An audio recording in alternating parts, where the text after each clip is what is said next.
A good relationship with our stakeholders is an imperative for DAF. We put a lot of effort in the prevention and addressing of crisis.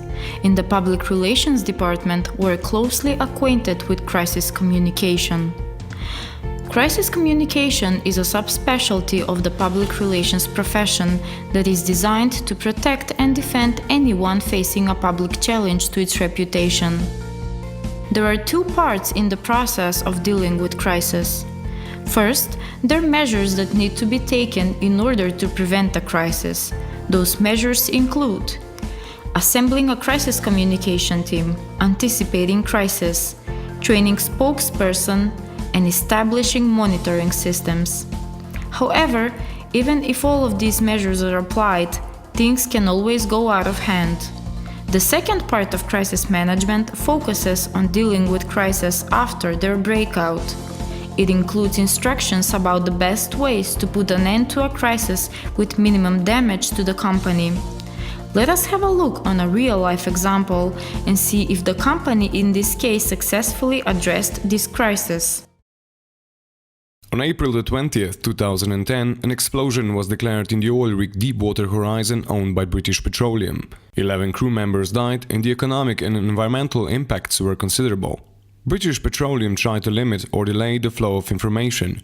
Access to the location was denied to planes carrying media representatives. When speaking out after around a week, the company's spokesman did not express compassion towards the victims, but tried to minimize the severity of the accident, stating that its environmental impact would likely be very modest and it is relatively tiny in comparison to the size of the ocean. So, do you think British Petroleum handled this crisis well? The answer is no. First, the company tried to limit the flow of information. It is a bad strategy. We live in the era of technology and communication. People will eventually find out a huge disaster such as this one happened. By covering it up, you're only discrediting yourselves, and it may lead the public into thinking the problem is bigger than it actually is. Second, it took the company too long to give out a public statement. This should happen on the same day when a company finds out a crisis occurred. Third, when giving a statement, the first thing a company should do is take responsibility for the issue. As long as it happened under its watch, the company is accountable. And obviously, not only a public apology for the devastation of universal heritage was needed in this situation, but condolences to the victims' families were absolutely necessary.